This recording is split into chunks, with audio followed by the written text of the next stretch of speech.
today from an emblematic place in London, Battersea Power Station, with the founder of a young and exquisite British niche perfume house. I'm honored today to interview AITZAZ. He's the founder of SHIRAZ, and he will tell us interesting stories behind each of their beautiful and unique fragrances. So let's go straight to the questions I prepared for him. AITZAZ Mirza, thank you for having me here and giving me part of your precious time for this interview. How are you doing today? Thank you very much, Alex. I'm very well, thank you very much. And yourself? I'm good, I'm good. Just here, exciting for this interview. Oh, thank you. I love your perfumes. So, let's go straight to the beginning. Why SHIRAZ? Where the name of the brand comes from? So, SHIRAZ is my father, and he is the inspiration behind the brand. As I said in the introduction, SHIRAZ is created for those who want to stand apart from the crowd, right? With opulence and uniqueness. We have here some of the perfumes from the Biography Collection, created from 2021 to 2024. And they highlight different aspects of your father's journey in the UK, right?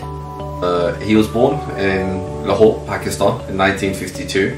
And then in the 90s, whilst being in Pakistan on a family holiday, he happened to become paralyzed from the neck down. It happened overnight. He contracted something which was called Guerra, and they brought him back to the United Kingdom, and he had to rebuild his life again. And in doing so, it resulted in him joining the council of the Kingston borough upon Thames. Years later, I developed a love for blending and mixing perfumes, and at the time of when I was about to start the business, I thought what would be better than to tell my father's journey through the perfumes, which is basically what the Biography Collection is all about. So that's basically how the brand started in a nutshell. So this was an opportunity for us to do something for him, and I thought what would be better than to tell his journey through the fragrances. So we launched with two fragrances. Lahore, which happened to be the first fragrance from the line, is in fact a fragrance which captivates the city of Lahore. And if you go to the spice markets, you have the smell of the spices that they use in the foods, and one of the key ingredients that's being used in Lahore is in fact saffron. And this is it's a woody oud centric fragrance, but the opening of the spices, or the use of the saffron at the top, ultimately give this fragrance a very a very unique and appealing feel. And that was the first fragrance from the line, because obviously that is where my father is from. And then the second fragrance happened to be Taaj, and Taaj is built upon the same oud accord which is being used which has been used in the making of Lahore. And that contains a couple of key raw materials of rose, which we've managed to source from Bulgaria and a couple of other places. So it's got the soft, powdery orris feel, which you would often get with orris related ingredients, and that's why anyone who smelt Taaj will often have an instant awareness of the fact that this has orris in it. It contains the floral flower, the powdery aspects of it, which I wanted to get across, because when I thought of my gran at the time of making it, she was a very soft lady. She was very sweet. She was very kind. She was a beautiful person inside and out. And when I smelled Taaj, which means crown, which was also her name, it is a fragrance which, yes, gives me the softness, but it has the structure of the oud in there, which gives it strength and it gives it backbone. So yeah. And this is my favorite, by the way, from the Biography Collection. Okay. I think this combination that you did between rose and orris, but the powdery characteristic of the orris is beautiful, sensual, and very soft, as you said before. fragrance. Sure. It's very nice, and then it has also the oud and some woods. Indeed, indeed. Yeah, so we launched these first two, and I didn't release anything for a number of months afterwards because these two perfumes, they took a lot of time to construct, to have a vision, and after several months we then introduced the third fragrance from the line, which was 1952. And because that was my father's date of birth, we wanted to go down the route of potentially having a look at maybe what vintage ingredients have been used predominantly within perfumery over the past 65-70 years.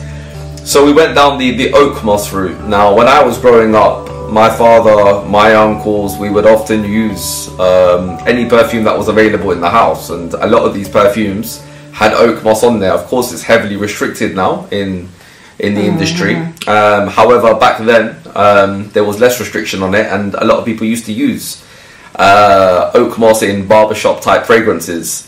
So I wanted to go something which was clean, something which was quite fresh, quite zingy. So it has the lemon, the bergamot, the juniper berry, the ginger, and then it has various other woods, some clean woods, not overpowering, the cedar wood, sandalwood, and it's dry down.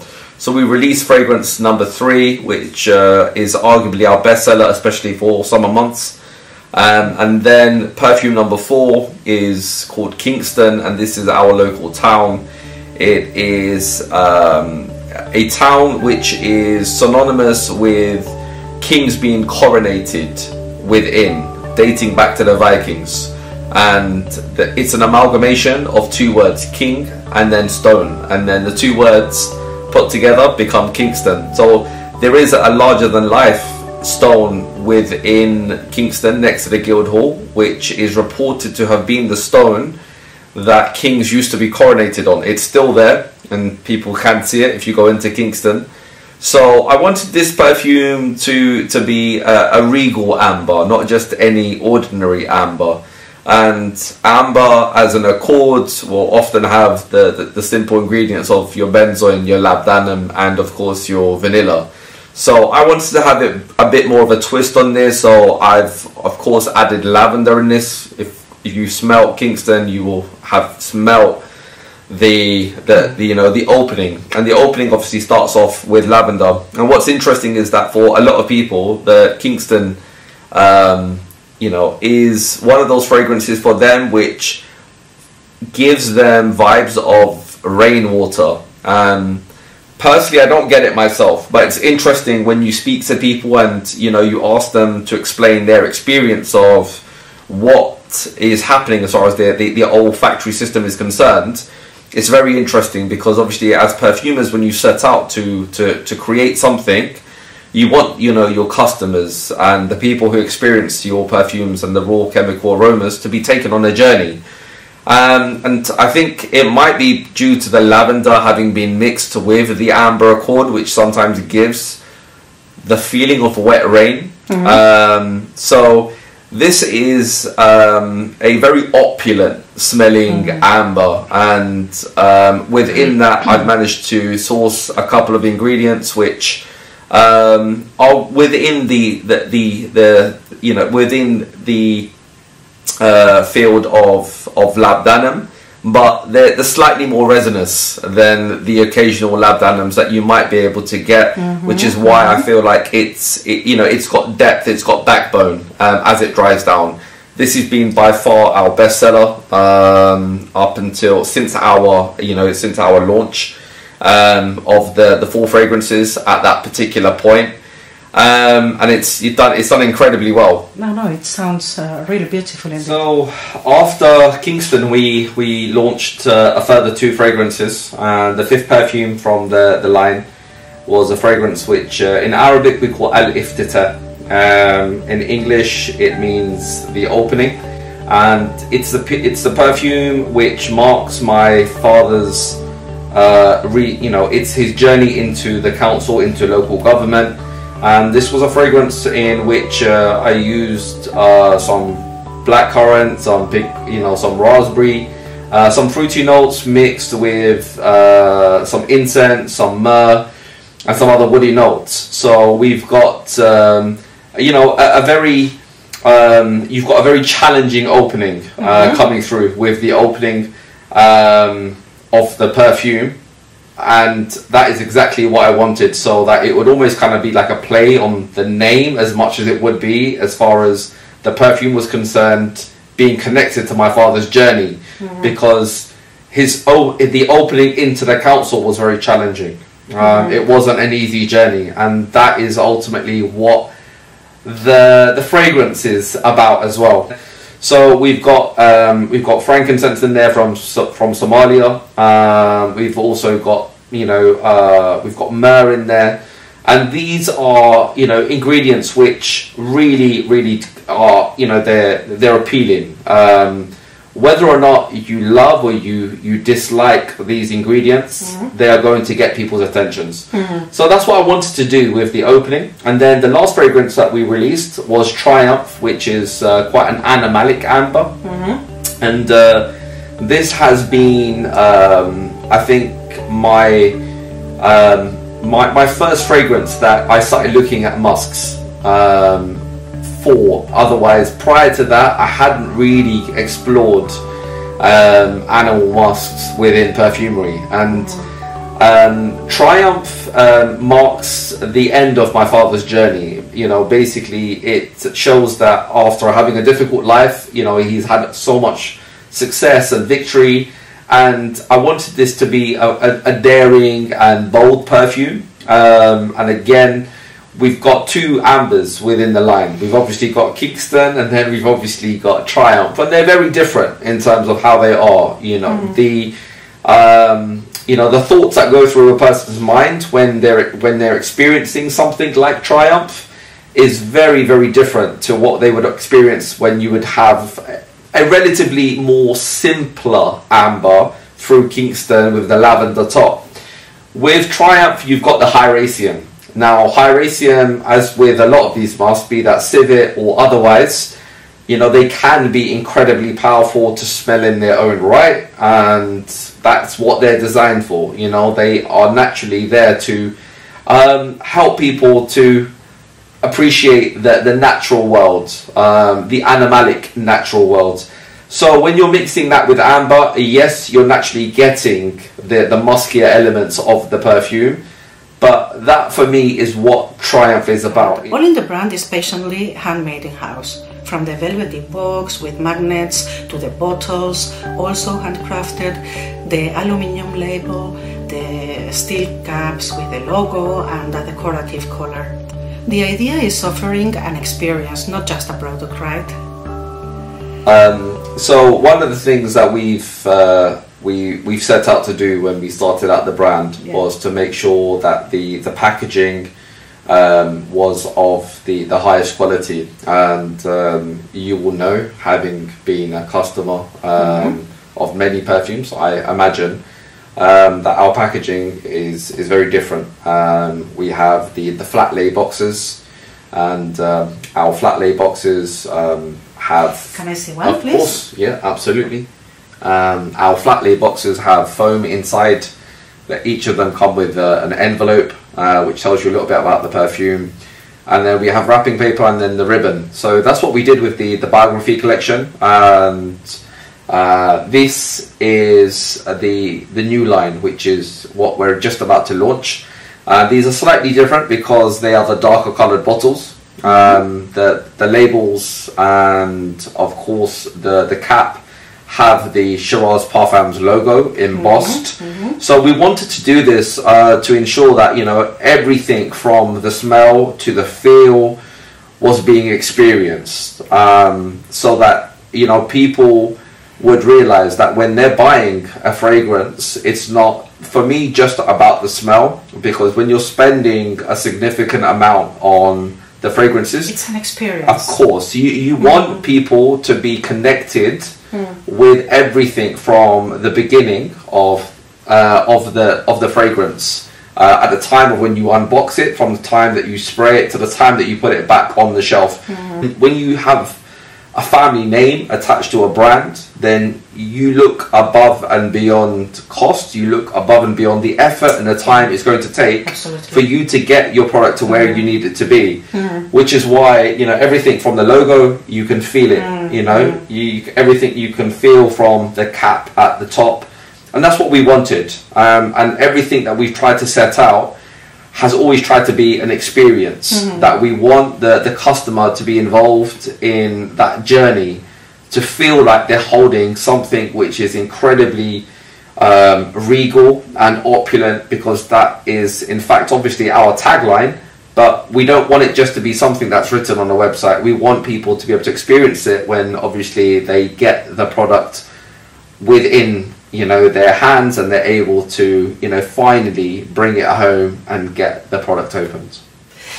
And what about the perfume itself? Because I think the making process of the SHIRAZ perfumes has also some particular features on them.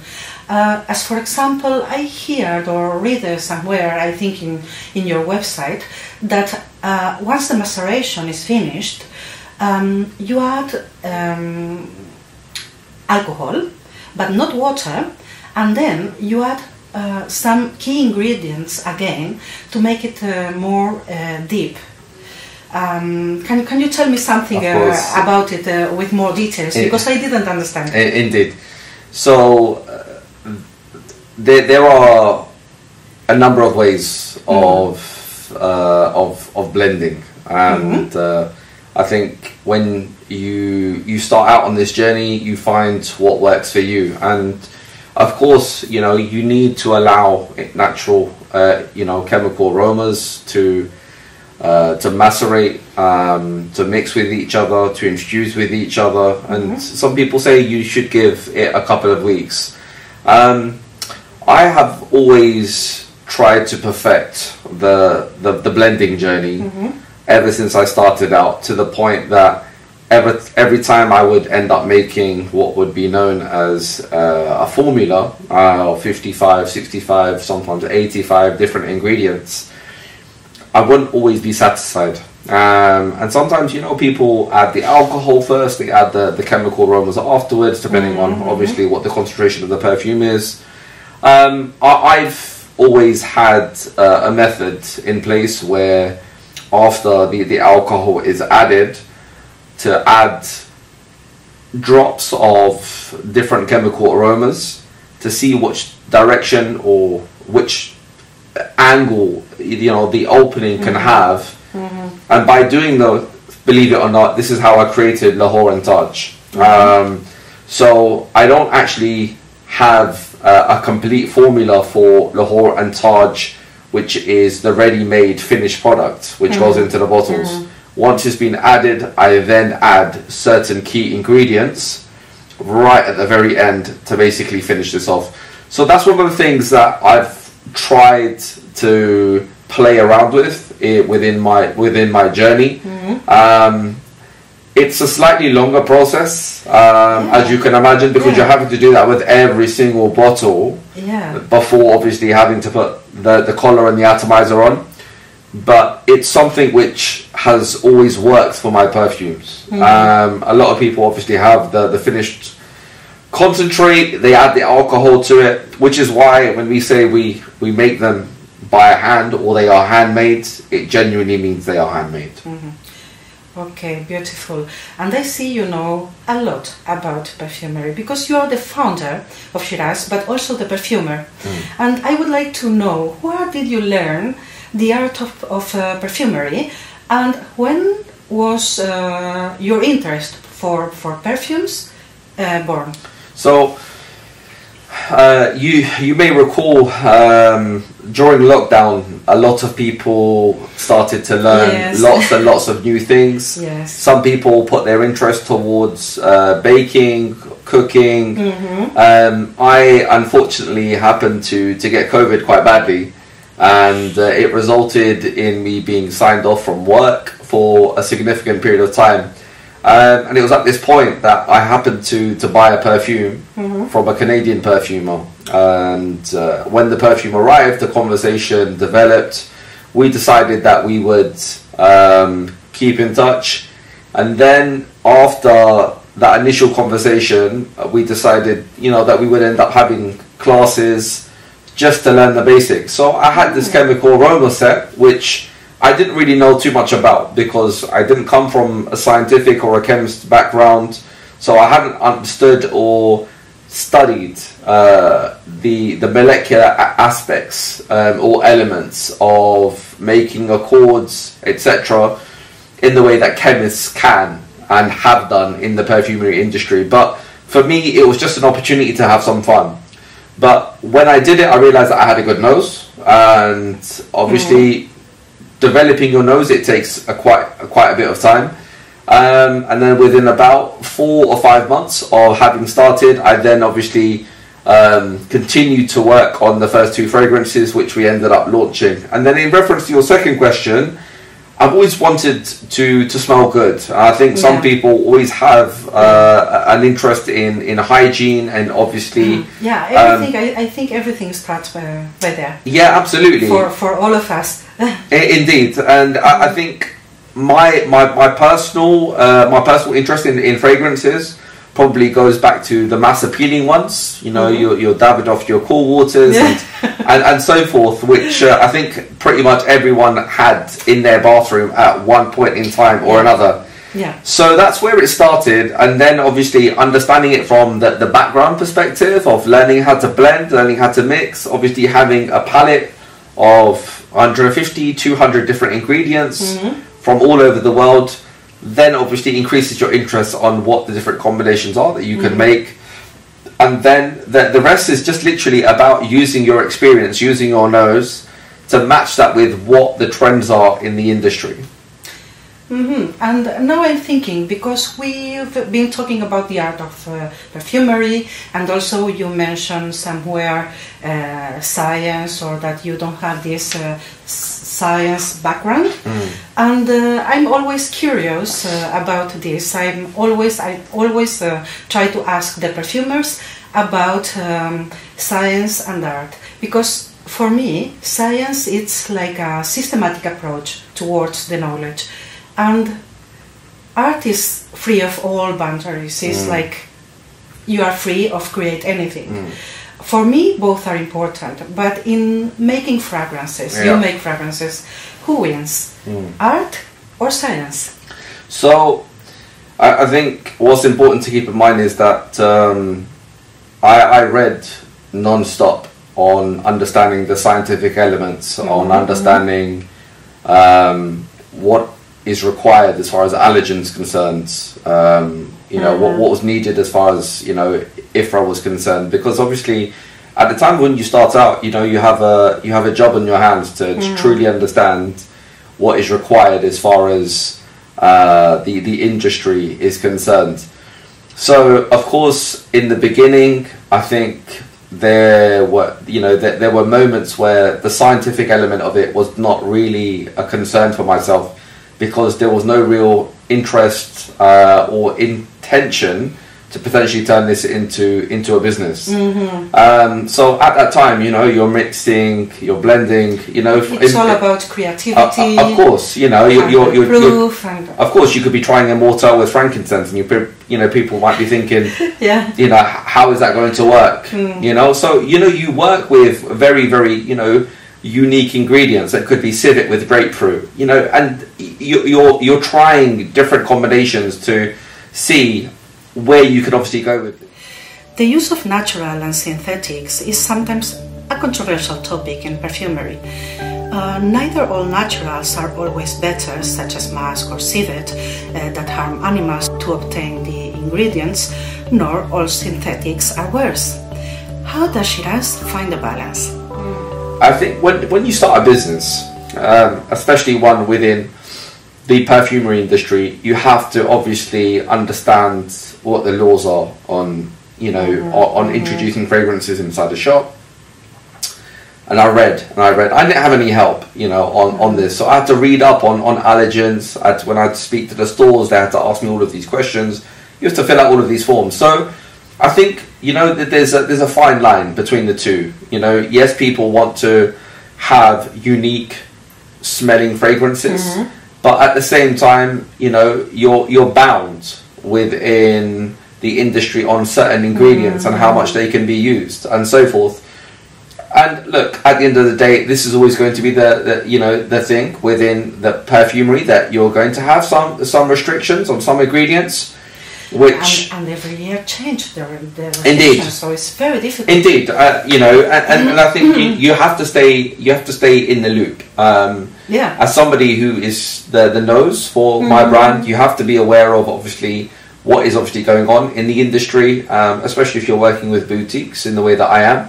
You have to be aware of this. I think at the end of the day, you know, look, you've got the ultra niche fragrances, the ultra niche fragrance houses. They're using musks, you know, and they're not selling in their boutiques. Yeah. And ultimately, if people want to buy from them, they can, and they know that at the end of the day, they're getting an experience, an olfactory experience of ouds or certain jasmines, which they might be able to source depending on where they are in the world, or certain musks depending on where they are in the world, which some boutiques are not going to be willing to sell. So I think at the end of the day, they're very, very artistic in their expression of perfumery. So you have to keep in mind that, of course, those people that have that type of interest, you know, prefer the artistic aspects of perfumery. You know, people are looking to play it safe. You know, obviously they're not going to be spending that much on a fragrance. So the scientific element of it, in terms of staying within certain boundaries, restrictions of what ingredients can be used, is naturally going to take over.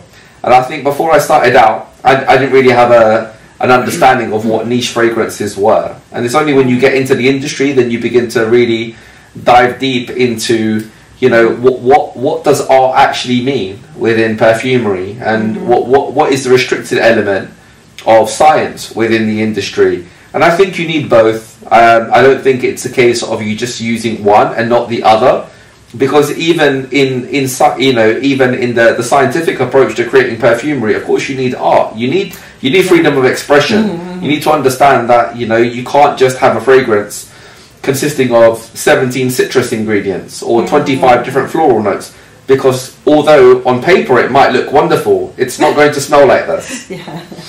Yeah.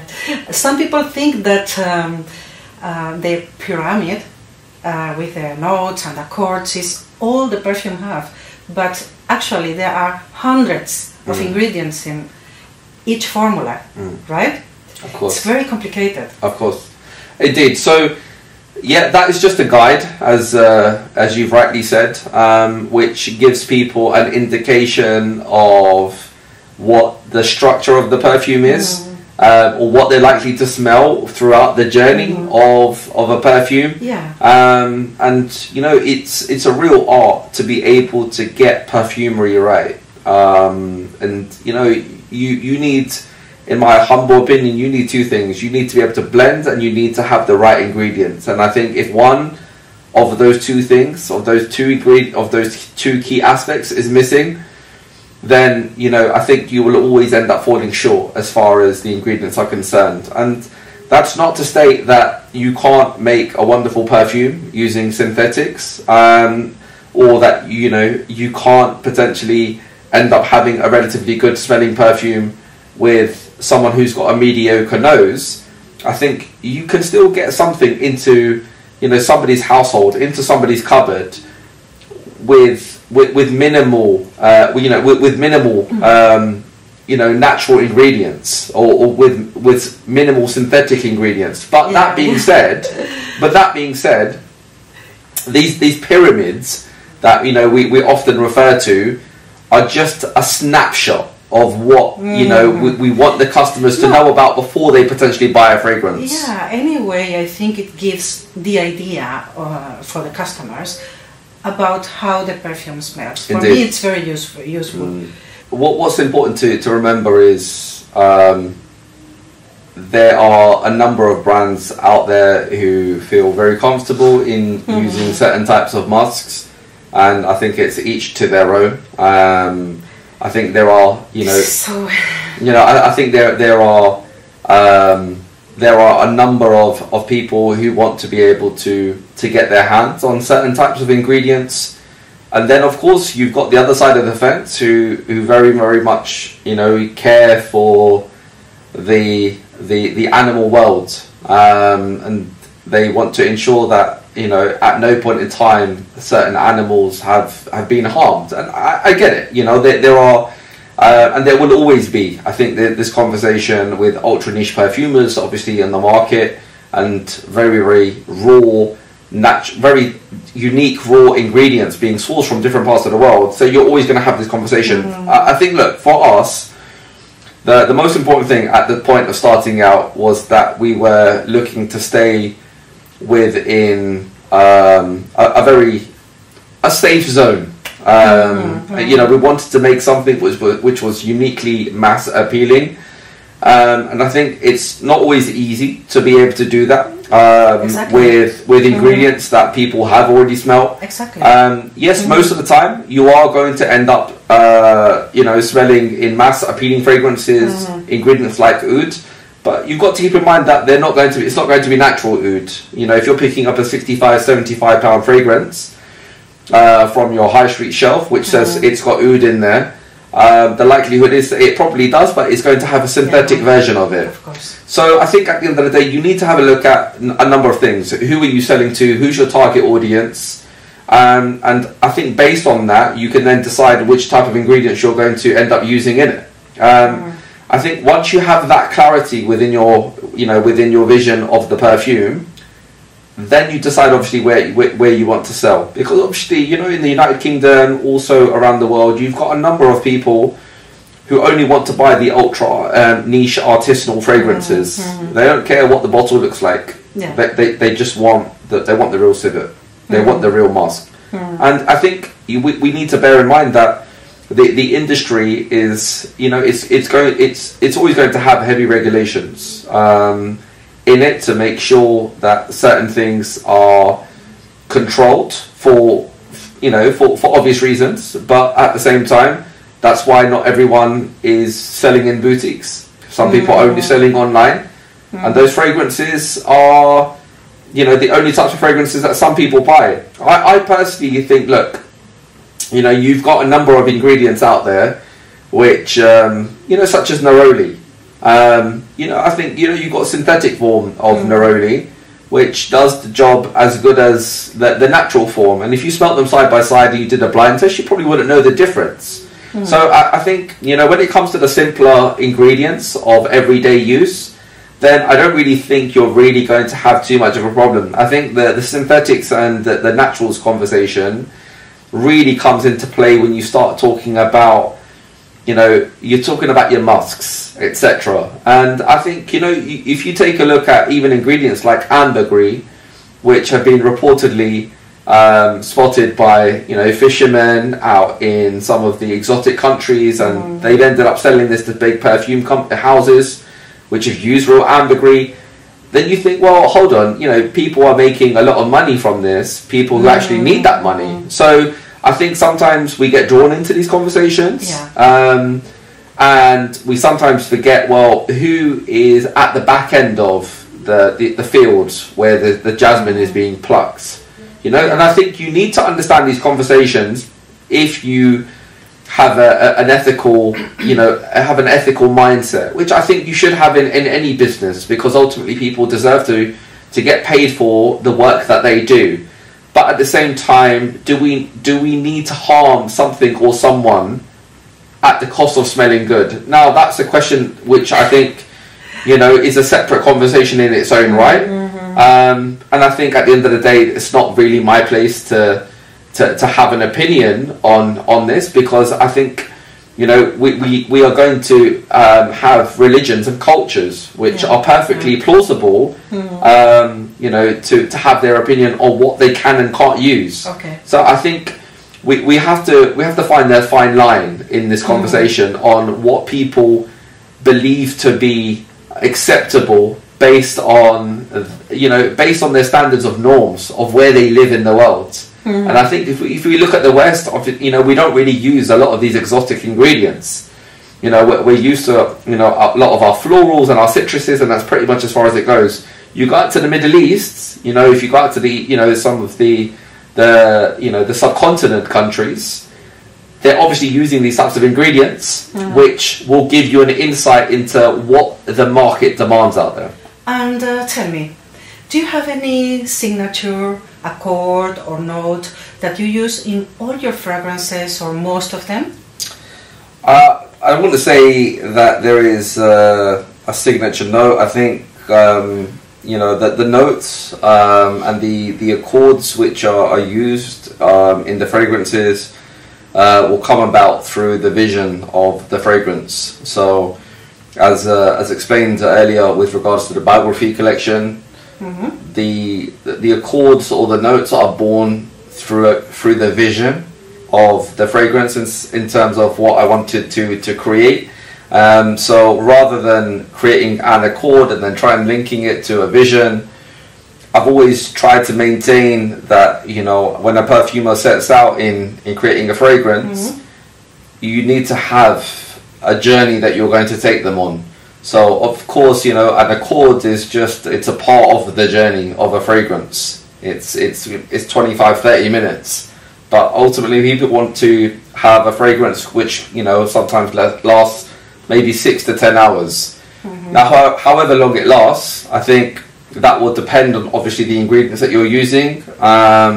So it really depends. For me, what the vision of the perfume is, and then that will dictate what ingredients are used. And talking about notes and accords, have you taken any risk?